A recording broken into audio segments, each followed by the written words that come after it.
심리도 못 가서 발병 난다. 도의사 버리고 가면은 발병 난다. 이렇게 이야기한 거야. 알았죠? 6.25 때 서울은 사흘 만에 함락되고 우리 경상북도까지 오는데 딱 한 달 걸렸어요. 그런데 우리는 여기서 2달을 버텼어요. 정신으로 잘 살리라.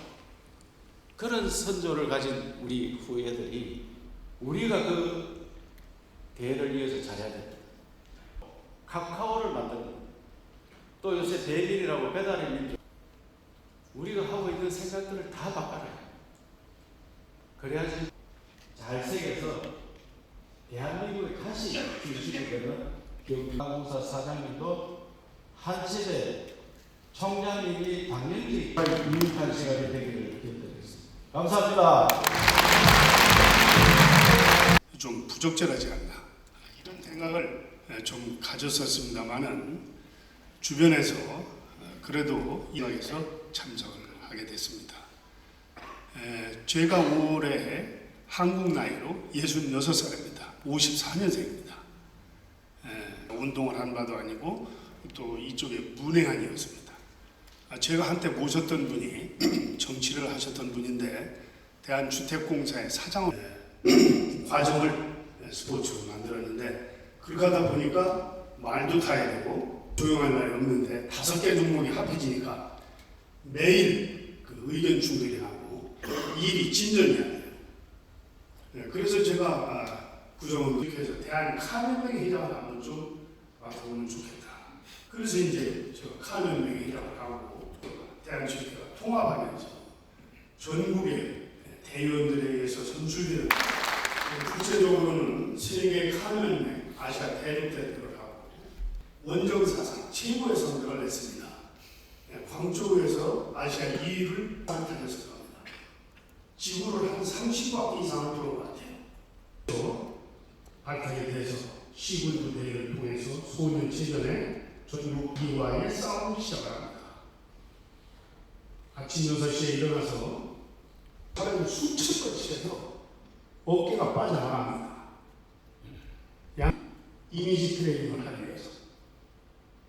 제가 2008년도에 빨리 많이 먹으라고 전혀 안 먹는. 그래서 제가 아주 이상해서 어린 소녀가 자기 발을 이렇게 철저하게 하고 있구나. 정말로 제가 놀랐습니다. 어떤 선수는 삼수를 해서 10년 만에 올림픽에 나가는 선수도 있어요. 근데 그 승패는 이걸 안답니다. 그런데 그 공중에서 떨어지는 순간이 0.1초도 안 걸리는데 그 시간이 한 10년 가는 것 같아요. 인적 자원을 다 분배를 했는데 어떤 사람은 이 사람은 금메달 딸 사람이야. 근데 예선도 떨어지고 전혀 생각지도 안 했는데 8강에 4강 결승으로 올라갑니다. 그러면 우리가 가지고 있는 자원을 빨리 재배치하기 때문에 모든 구석을 다 알고 있어야 돼요. 그래야 판단을 빨리 적시할 수 있는 겁니다.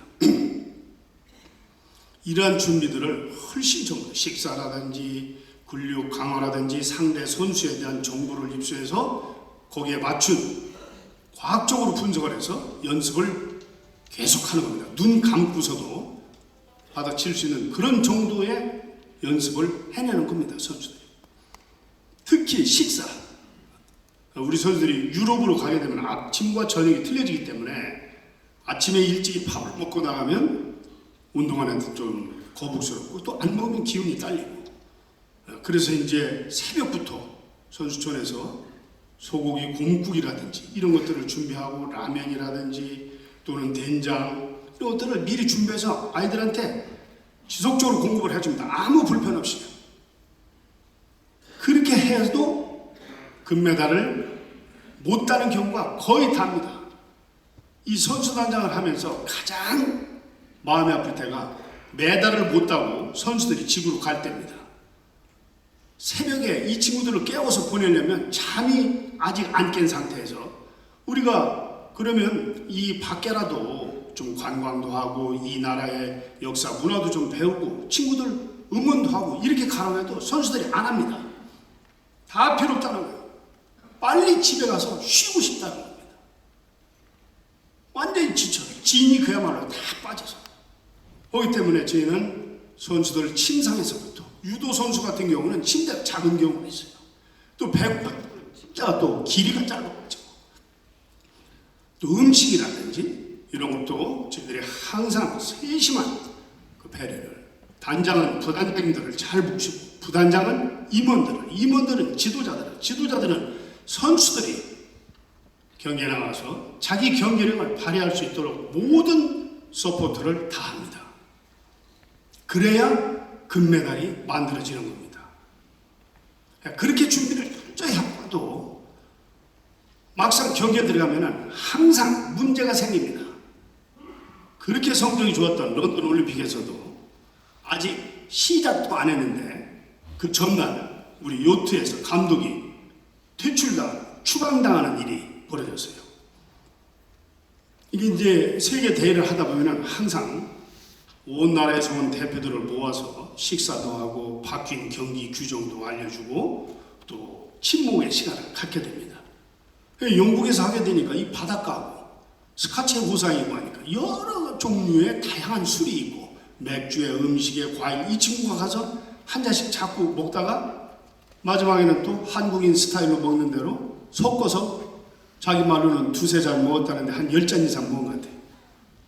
그러다 보니까 서울 같으면 대리운전이 있는데 이건 대리운전도 없고 차를 바닷가에 대고 조금 자고 가야 되겠다. 이래서 이제 이 친구가 바다에다 차를 댔는데 당시 이슬람 테러들이 하도 급성을 부려서 굉장히 그 보안이 철저했었습니다. 지역 경찰이 보니까 올림픽 조직위원회 차니까 뭐 좀 이따 가겠지 이렇게 생각을 했는데 2시간이 돼도 안 가고 하니까 이거 뭐 이상하다 해서 방위청에 신고를 했는데 방위청 군인들이 탱크를 가지고 와서 저런 사람 나오라고 하니까 이 비틀거리고 바로 갖다 넣어버린 거예요. 이게 재판을 받고 벌금 내고 추방이라는 겁니다. 이게 이제 언론에 알려지면 큰일 나는 거예요. 뭐 아무리 외교 당국하고 협력을 해도 안 되는 거예요. 할 수 없이 그 다음날 약식 재판을 받고 벌금 내고 추방당했습니다. 그리고 개막식을 하고 첫 시합을 했는데 우리 박태환 선수가 실격이 된 거예요. 박태환 선수는 이 금메달 따라가는데 큰일 난 거예요. 그래서 왜 그러냐면 부정 출발을 했다는 겁니다. 그리고 아니 이 사람이 지금 예선전인데 올림픽에 금메달 딴 사람인데 무슨 부정 출발이냐 말이야. 우리 MBC에서 그거를 전부 다 녹화를 하고 있어요. 제가 가서 보니까 이 어깨에 약간의 움직임이 있는 것 같아요. 그래서 저희가 바로 이 신청을 내놓고 당시 회장이 박용성 회장님이었었는데 우리가 이의 제기를 일단 내놓고 이유를 뭐라고 설명했냐. 이건 호흡의 일환이다. 이게 스타트에서 준비하고 총을 쏘면 어떤 사람은 좀 빨리 쏘는 사람도 있고 좀 늦게 쏘는 사람도 있습니다. 그래서 이 호흡이 언밸런스가 돼서 마음속으로 나는 이쯤에서 뛰어야지 이렇게 생각을 하다 보면 너무 길어지면 호흡이 좀 불안전해져가지고 나오는 그런 흐트러집니다. 이 사람이 평상시에 입수를 하면 0.47 정도의 입수를 하는데 그때는 보니까 0.61 정도 됐어요. 그래서 부정 출발을 했으면 더 빨리 뛰어야지 더 늦잖아요. 그래서 이제 우리가 강력하게 항의를 하고 제 바로 앞에 수영연맹 회장님이 이명박 대통령께서 한 10년 하셨어요. 그래서 세계연맹 회장님하고 아주 친하시고 잘 알아서 제가 그 세계연맹 회장님한테 몇 가지만 얘기를 하겠다. 우리가 2019년에 대한민국이 광주에서 세계 수영 선수권 대회를 유치해놨는데 박태환 선수가 여기서 실격되면 국내에서 이 아주 난리가 난다. 그리고 두 번째, 지금 중국하고 같이 싸워줘야 이게 올림픽에서도 흥행이 되는데 박태환이하고 없는 순양이 혼자 메달 따면 이게 되겠냐. 시선이 이쪽으로 지금 전부 다 집중이 되어 있는데 그러니 흥행에도 문제가 있단 말이야. 그리고 방금 전에 이명박 대통령께서 전화가 왔다. 전화가 왔는데 어떻게 된 일이냐고 회장한테 꼭 얘기를 전달하라고 했단 말이에요. 근데 마침 그 세계연맹 회장 아드님이 우루과이에 사는데 우루과이에서 현대자동차 대리점을 하고 있어요. 그래서 우리한테 가끔 보면 그 우루과이에서 산타페 조그마한 차가 잘 팔리니까 그것 좀 많이 보내주라고 하라고. 그래서 대통령께서 아주 관심을 가지고 지금 이 문제를 전부 지켜보고 있단 말이에요. 그래가지고 하여튼 잘 설명을 해가지고 그래서 마지막으로 저희가 이게 움직이려고 했으면 다리에 근육이 변화가 있을 거다. 어떻게 다리에 힘을 안 주고 뛸 수가 있나? 그 다리를 다시 한번 그 화면을 보자 말이야. 그러니까 화면이 앞에서 찍으니까 뒤는 뭐 장단지가 잘 안 보이고 그래서 어쨌든 움직임이 없는 거 아니냐 말이야. 그래서 그걸 번복을 하고 정말로 다시 시합을 해가지고 은메달을 그때 땄습니다. 그래서 이제 잘 넘어가는가 싶었는데 유도에서 조준우 선수 사건이 터진 겁니다. 과거에는 유도에서는 한판, 반판, 1점, 유효 이렇게 4가지로 심판을 했는데 유효를 없앴어요. 왜냐면 유효가 심판 그 불복종 또 심판의 그 문제가 거기서 항상 생기기 때문에 이 유효는 없애버리자 이렇게 한 겁니다. 그래서 이제 시합을 했는데 우리 조준우 선수가 유효를 딴 거예요. 그 유효라고 심판들이 귀를 들은 겁니다. 그러니까 심판위원장이 불러서 아니 지금 유효는 없어졌는데 왜 유효를 점수를 주냐. 그래가지고 몰수를 한 거예요. 몰수를 하고 시합이 끝났는데 일본 선수도 점수를 못 따가지고 심판들이 이제 판정을 하는데 그 일본 선수가 이긴 겁니다. 그러니까 국내에서 난리가 났어요. 왜 일본 선수가 그게 이겼냐. 우리 조준우 선수가 유효를 먼저 땄었는데 근데 이 친구보다 그쪽이 더 잘했다는 겁니다. 말하자면. 그런데 이제 국내에서는 이게 뭐 일본의 농간이냐 뭐냐 막 이게 그 네티즌들이 이제 문제를 삼아가지고 하여튼 국내가 시끌시끌해졌어요. 그래서 할 수 없이 선수 단장이 이것을 설명을 좀 한번 해야 되겠다. 그래서 기자들을 불러놓고 기자회견을 하는데 이것은 심판들이 잘못 본 게 아니다. 원래 이 규정이 없었던 걸 심판들이 잘못 알고 이렇게 점수를 준 거단 말이에요. 그리고 또 올림픽 정신이라는 것은 심판의 판정에 따라야 된다. 그게 올림픽 정신이다. 제가 이렇게 기자회견을 했더니 대한민국이 발칵 뒤집어졌어요. 저는 어느 나라 사람이냐, 저 외놈 앞제비다 막 이게 해가지고 그냥 얼마나 이게 시끄러웠는지 우리 집사람이 전화 왔어요. 어디 가서 절대 그런 그 기자회견 같은 거 하고 다니지 말라고. 지금 우리 집이고 어디 가면 다 그 인터넷이고 이게 막 다 난리가 나서 제발 어디 가서 얘기하지 말라고. 그래서 정말 조심을 하려고 마음을 먹고 있었는데 펜싱의 신아람 선수 사건이 딱 터진 겁니다. 눈물의 일조. 이 친구가 4강에 가서 이택 선수를 이겼는데 시합이 끝나면 이 친구가 이제 어드밴티지가 있어서 1초 동안에 상대방이 공격을 해서 점수를 못하면 우리 신아람 선수가 결승에 올라가기 때문에 은메달은 보장이 되는 겁니다. 그런데 1초가 되면 1, 0.9, 0.8에서 0.1, 제로 이렇게 돼야 되는데 이게 0.1로 가면 다시 1로 되는 거예요. 이걸 4번을 연거푸 그렇게 하니까 우리 신아람 선수가 이게 뭐야 하면서 옆에를 쳐다보다가 심판을 쳐다보는 사이에 찔린 겁니다. 그러니까 우리 신아람 선수는 이제 헬멧을 벗고 이 휘스트에 올라가서 엉엉 울고 있는데 난리가 났어요. 난리가. 근데 이것을 알아보니까 우리는 심판이 잘못했단 말이에요. 1초가 몇 번씩 이렇게 넘어가는데 우리 감독은 이제 앞에서 길길이 뛰고 이제 막 소리를 지르고 항의를 하는데 보니까 규정에 세계연맹 규정에 감독은 절대로 경기를 중단을 못하게 되어 있는 거예요. 오로지 전광판만 보고 자의적으로 경기를 중단하거나 이렇게 해서는 안 되게 되어 있는 거예요. 그러니까 잘못한 사람이 전광판이 잘못한 거예요. 누구 어떻게 할 수가 없어요. 그래서 그러면 저희는 공동 은메달을 줘라. 올라갔으면 분명히 은메달은 그냥 확보가 된 거니까. 그랬더니 안 된다는 겁니다. 그래서 우리 신아람 선수는 울고 있고 그러는 과정에 세계연맹에서 당장 내려가라. 안 내려가면 그동안 경기한 걸 다 몰수를 하고 앞으로 출전 금지다. 큰일 났어요.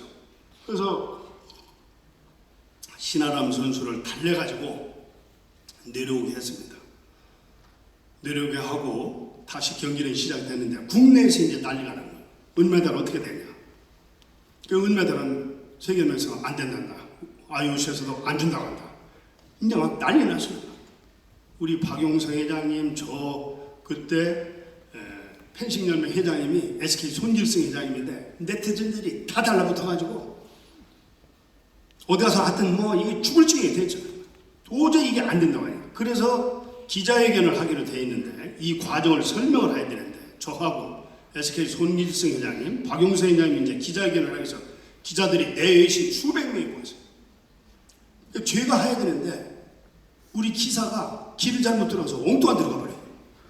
한 40분이 제가 늦게 되니까 할 수 없이 우리 박용성 회장님이 제 대신 기자회견을 했어요.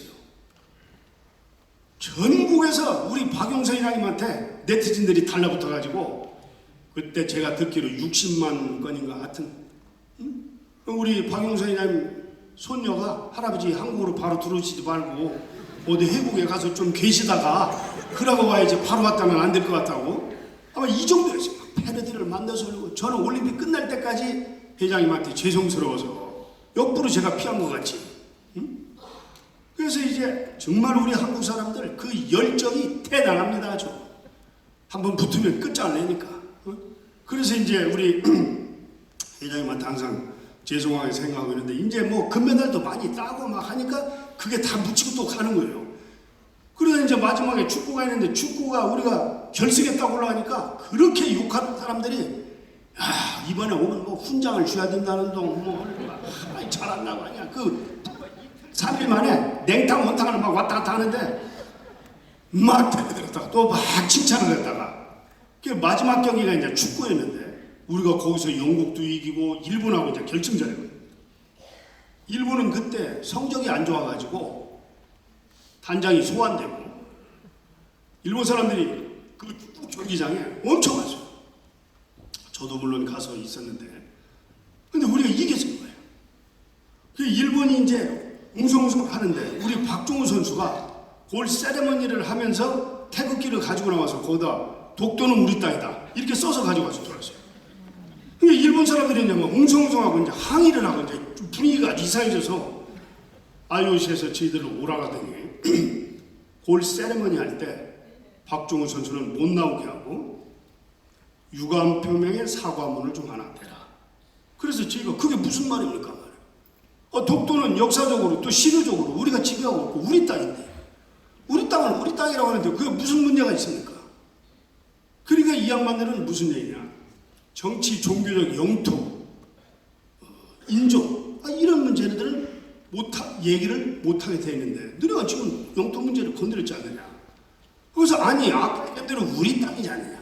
근데 이 사람들은 국제해사기구에 죄소가 돼 있는 상태이기 때문에 이건 얘기를 하면 안 된다는 겁니다. 그러면서 저희한테 하는 얘기가 승자의 아량을 보여라. 그것도 올림픽 정신이다. 너네는 지금 영국에 와서 영국을 이기고 지금 금메달도 13개나 따고 말이야. 지금 미국, 영국, 소련, 중국 빼고 너들인데 여기서 독일, 이태리, 프랑스 다 이기고 이거 좀 좋게 하자. 만약에 싸움 나면 어떡하겠냐 말이야. 그래서 이제 정부하고 상의를 했더니 정부에서도 뭐 적정한 선에서 한 장 써주라고. 그 이제 박종우 선수는 나오지 말라고 하고 저희가 이제 한 장 발표를 했는데 이제 난리가 난 거예요. 국내에서. 독도가 우리 땅인데 그거를 뭐가 유감을 표명하고 왜 그 금메달은 못 찾아오고 못 나가냐. 저놈들 유도할 때도 보니까 그러더니 정말 일본하고 무슨 관계가 있다. 이건 놔두면 안 된다. 하여튼 인천공항에 다 보여라. 결안에서 노른자를 빼가지고 빨간 페인트를 넣어가지고 와라. 응? 막 이게 난리가 났어요. 응? 그리고 박종우 선수가 만약에 군대를 가게 되면 박용성 회장이 1년, 선수단장이 1년 둘이 대신 군대 갔다 와라. 뭐 아주 그냥 난리가 났어요. 그래서 결국에 이제 왔더니 뭐 계란 가지고 온 사람은 없었는데 어쨌든 우리 한국 사람들이 정말 열렬합니다. 정말 그건 뭐 저 스위스 융플라우의 꼭대기에 제가 20년 전에 갔는데 그때도 가니까 궤도열차에서 내리자마자 딱 보니까 컵라면 팝니다. 이렇게 써놔 있더라고요. 그래서 이제 제가 올림픽 하고 또 우리 선수들 보면서 제가 느낀 게 뭐냐, 이 스포츠 활동을 하면서 제가 가장 절실하게 느꼈던 것들이, 리더는 세 가지 덕목을 꼭 가지고 있어야 된다. 여러분들도 다 리더입니다. 경북도정을 이끌고 지사님과 함께 주민들의 생활 환경의 개선, 또 복지, 지금 요즘 다양한 가치들, 다양한 분야들을 이걸 충족시키기 위해서는 정말로 많은 노력이 필요하실 겁니다. 그야말로 우리 사회의 리더들이십니다. 더군다나 여기는 선비의 모자예요. 저는 이 리더가 갖춰야 될 덕목 중에 첫 번째가 헌신적이어야 된다. 헌신. 미국 하버드 대학의 로버트 셔튼 교수가 굿보스 배드보스라고 하는 전 세계적인 그야말로 아주 유명한 이 저서를 낼 때, 진정으로 정말 좋은 보수는 누구냐? 머슴 같은, 일군 같은 지도자라는 겁니다. 구성원들한테 기회를 균등하게 주고 그 기회를 통해서 자기의 역량을 발휘할 수 있도록 그 여건과 환경을 만들어주는 지도자. 이런 지도자가, 이런 리더가 우리 사회에 가장 필요한 리더라는 겁니다. 리더가 그러한 정신 자세를 가지고 있으면 그 조직에 서로 존경하는 그런 분위기가 만들어집니다. 구성원 서로가 서로를 존중하는 그런 분위기가 만들어지게 되어 있습니다. 리스펙트. 이 단어는 라틴의 리스폰드에서 유래된 말이라고 합니다. 응답하다. 존경하는 사람한테 대들지 않을 겁니다. 때로는 한 발 물러서고, 때로는 한 발 다가서는 그러한 지혜와 용기, 아량, 이것이 생길 겁니다. 그것이 생기게 되면 서로 간에 서로를 이해하게 됩니다. understanding. 언더는 아래이고 스탠딩은 선다는 뜻이 되겠습니다. 그 사람 아래에 내가 설 수 있는 겁니다. 인정이 되기 때문에. 그러면 그런 분위기 속에서는 뭐가 또 생기냐? 신뢰가 생깁니다. 신뢰. 이 신자를 한번, 믿을 신자를 한번 써보세요. 인변의 말씀원입니다. 사람과 사람 사이에 언행이 일치되고 말과 행동이 같고 지행이 합일되고 아는 것을 행동하고 아무리 박학다식해도 그것이 행동으로 이어지지 않고 말과 일치되지 않는다면 그거는 곡하라는 겁니다. 행동하지 않는 지식은 죽은 지식입니다. 순자는 근학편에서 아무리 박학다식한 사람도 죽을 때까지 공부하고 배워야 된다고 그랬습니다. 아까 쇄신도 얘기를 하셨지만 그것도 역시 공부입니다. 그 공부의 완성은 실천함으로써 완성된다. 실천하지 않으면 공부가 끝이 안 난 겁니다. 실천해야만이 공부가 끝이 난 겁니다. 공자님께서도 인생 삼락 중에서 학이 시습지면 불여결후와 때로 배우고 익히는 것, 이것을 최고의 덕목으로 아셨던 겁니다. 따라서 그런 조직은 구성원들이 역량이 모아지고 결집이 될 수밖에 없습니다. 헌신적인 자세를 견져야 된다. 두 번째로 중도적 사고를 견져야 된다는 겁니다. 우리는 중도를, 양변을 버린 것을 중도라고 생각합니다. 그러나 진정한 중도는 그게 아닙니다. 중도는 양변을 포용하는 것, 이것이 진정한 중도입니다.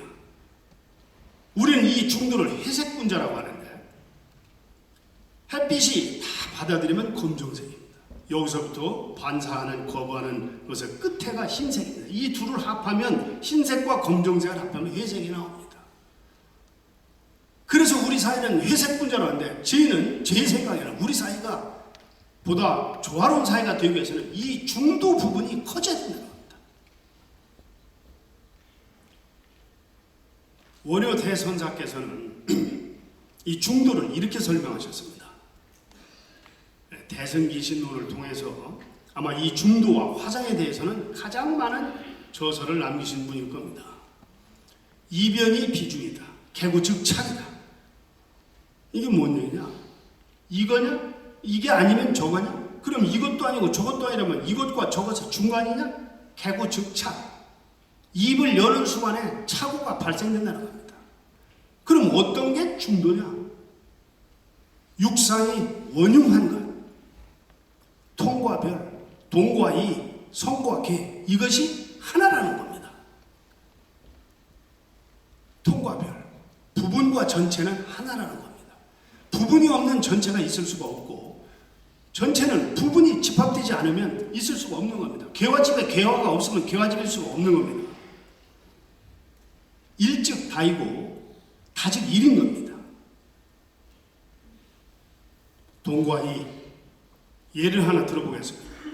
우리는 물이 있습니다. 비등점에서 마이너스로 가면 얼음이 되고 플러스가 되면 기화 됩니다. 수증기가 됩니다. 뱀이 먹으면 똑같은 이슬방울도 독이 되고 염소가 먹으면 우유가 됩니다. 일주일 있으면 치즈가 되고 한 달 있으면 한 달 이상 가면 치즈가 되고 야구르트가 됩니다. 그 본질은 물이라고 하는 한 가지입니다. H2O. 수소 분자 2개하고 산소 하나 합하면 물이 되는 겁니다. 칸트는 순수이성 비판론에서 실상과 표상을 얘기했습니다. 우리가 겉으로 보이는 것이 실제의 모습이 아니라는 겁니다. 마찬가지로 끝까지 들어가면은 수소인데 요즘 현대과학에서는 힉스가 나왔습니다. 물질은 아니지만 에너지가 가해지면 물질이 되는 그 본질이 하나라는 겁니다. 그래서 옳다 그르다 나쁘다 좋다 이런 것들을 단정적으로 얘기할 수가 없다는 겁니다. 그건 저는 개인적으로 굉장히 이 일리가 있다고 생각합니다. 논리적으로도 성과 계, 존재하는 것과 존재하지 않는 것들 이게 하나라는 겁니다.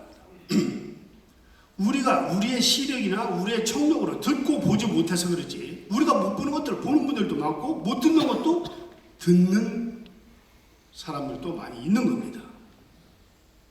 저는 겨울 산해를 굉장히 좋아합니다. 겨울 산에 가보면 실록이 우거지고 가을에 단풍이 그렇게 아름답던 산야가 황량하게 산 정상에서 밑을 봐도 다 보이게끔 그야말로 황량합니다. 아무것도 없어요. 그렇지만은 자세히 귀 기울이고 자세히 바라보면 그 속에는 무한한 생명들이 내년 봄을 기다리면서 이 혹독한 겨울을 이겨내고 있는 겁니다. 다시 봄이 돼서 온도가 올라가고 습도가 생기고 조건이 맞아지면 사이트고 발화가 돼서 잎이 나고 줄기가 자라고 벌레가 생기고 짐승이 모이고 새 날개지에 바람이 생기고 구름이 만들어지고 기압골이 형성되고 비가 오고 가고 오고 우리의 보이는 것, 보이지 않는 것 이것도 하나라는 겁니다. 저는 그래서 이러한 중도적 사고를 다시 얘기하면 다양한 가치가 존중되는 사회, 다양한 가치가 존중되기 위해서는 다양한 생각을 가진 사람들이 활동을 할 수 있는 활동 반경이 만들어져야 된다. 저는 그렇게 생각합니다. 예를 하나만 더 들어보겠습니다. 제가 관악산에로 올라갑니다. 오는 길은 여러 군데가 있습니다. 서울대학 방면에서 오는 사람, 과천 정부청사에서 오는 사람, 안양역 쪽에서 오는 사람, 사당역에서 오는 사람. 어느 시점에 사람들한테 물어봅니다. 지금 뭐가 보이냐? 이렇게 물어보면 사당역이 보인다. 서울대에서 오는 사람은 서울대가 보인다. 다 자기 얘기만 합니다. 연주대까지 올라간 사람은 사당역도 보이고 서울대학도 보이고 과천 청사도 보인다. 이렇게 얘기합니다. 통신대 끝까지 올라간 사람은 저 멀리 인천 앞바다가 보인다. 이렇게 얘기합니다. 서로 무슨 소리야? 지금 여기 서울대학에 있는데 무슨 과천청사냐고. 난리를 죽입니다. 아주. 이게 지금 오늘날 우리 사회의 모습입니다. 이 다양한 욕구, 다양한 생각들을 어떻게 정리할 겁니까? 이것은 리더들이 해결해야 됩니다. 헌신적이고 중도적 사고를 갖고 그렇게 하려면 이 관악산이라고 하는 공통분모를 찾아내서 이 공통분모를 교집밥을 확대 생산시켜 나가는 것. 그것이 우리가 하나로 서로 조화롭게 유지할 수 있는 걸 겁니다. 저는 우리 사회에서는 이러한 문제들을 반드시 해결해야 됩니다. 지금 우리 사회도 굉장히 많은 문제가 있습니다. 저출산, 고령화, 청년 실업, 성장률의 저하, 정말 많잖아요. 또 지구촌에서도 전쟁, 테러, 환경 파괴로 인한 기후변화, 정말로 많은 문제가 있습니다. 저는 미래가 어떻게 되어갈 것인지 정말 염려스러울 때가 왕왕히 있습니다. 프랑스의 젊은 경제학자인 토마 피케티는 21세기 자본이라고 하는 그의 저서를 통해서 자본 성장률이 성장 잠재력보다 훨씬 크기 때문에 앞으로도 빈부격차는 계속 확대될 거라고 합니다. 제레미 키프치는 노동의 정문화를 통해서 인간의 이익이 또 인간의 욕심이 이렇게 착오라고 한쪽 방향으로만 계속 이렇게 인간에 대한 고민과 인간에 대한 애정이 결핍돼서 기계로 계속해서 대체하다 가다 보면 일자리가 없어지고 결국에는 기계가 사람을 지배할 거라는 겁니다. 지금 알파고가 보여줬고 A1이 앞으로 현재도 신문 기사나 죄악이나 이런 것들은 컴퓨터가 하는 게 더 잘한답니다. 특히 우리나라 같은 경우는 A1의 변동성이 크고 자본시장이 완전히 개방되고 조심해야 된다. 이런 얘기를 스위스 다보스 포럼이나 UN 미르버그서나 미국의 대경제학자이고 외교했던 페릭 로하틴 같은 그런 대석학들도 우리나라는 그런 부분을 굉장히 주의해야 된다고 얘기합니다. 그럼 앞으로 우리 사회가 어떻게 가야 되겠는가? 저는 한국인의 정신을 되살려놔야 된다라고 저는 생각합니다. 그것이 바로 우리의 어리고 혼인 겁니다. 이곳 영덕 출생이신 목은 이색 선생님께서 천인무관설, 수양철, 사람이 스스로를 갈고 닦아서 인간과 자연이 조화롭게 함께 하는 이게 우리 한국의 정신입니다. 이 정신을 이곳 안동 출생이신 대개 이황 선생님께서 단양군수를 하시고 48에 단양군수, 49에 풍기군수를 하시고 나이 50에 뜻한 바가 있어서 이곳에 돌아오셔서 10년을 준비해서 도산서당을 지으시고 성리학을 완성하신 겁니다. 그 정신을 정암 조광주 선생께서 이어서 인즉천, 사람이 곧 하늘이다, 인본중심 사상을 만들어낸 겁니다. 다시 율곡 선생께서 이어서 자경문을 만드시고 스스로 인간이 자기가 자기의 모습을 거울에 비춰보듯이 자기의 삶을 수양해 나가는 율곡 선생님께서 있고 또다시 아무도 누구도 거들떠보지 않던 사륙신의 시신을 수습하고 천하를 유름하다. 마지막에 경주 남산에 와서 매월 땅을 짓고 금우신화를 서술하고 삶을 마감하신 이러한 선비정신, 이게 바로 한국인의 정신인 겁니다. 저는 그러한 역사의식, 그러한 인간의 변화, 이걸 통해서 우리 사회가 조화롭게 가야 되고 그것을 우리 리더들이 앞장서서 보여줘야 한다는 겁니다. 그건 요약하면은 인의 예지가 될 수 있겠습니다. 어질고 의롭고 예의 바르고 지혜로운 사람, 유화선수. 아무리 강해도 부드러움을 이길 수가 없습니다.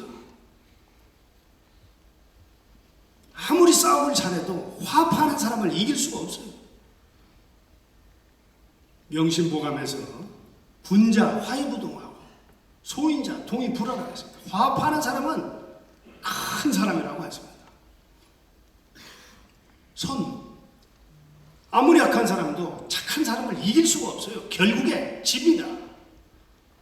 아무리 잔꾀가 많고 사악하든 순수함을 이길 수가 없습니다. 우리 사회는 그 자체로서 자정 능력과 복원력을 가지고 있어요. 다시 제자리로 돌아오게 돼 있는 겁니다. 저는 이 경북에서 그러나 한국인의 정신을 다시 불살라내야 된다고 생각합니다.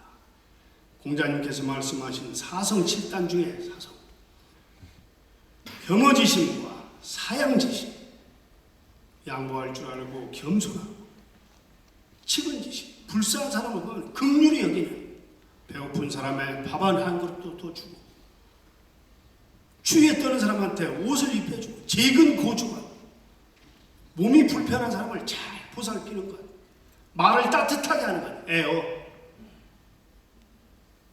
똑같은 말이라도 따뜻하게. 이것은 큰 돈 들이지 않아도 할 수 있는 겁니다. 저는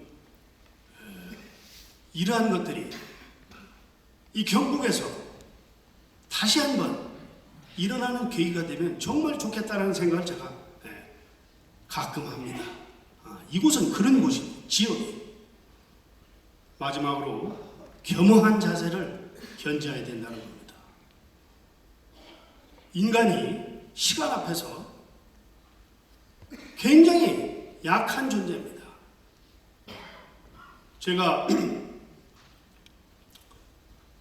많은 대통령님들도 봐왔습니다.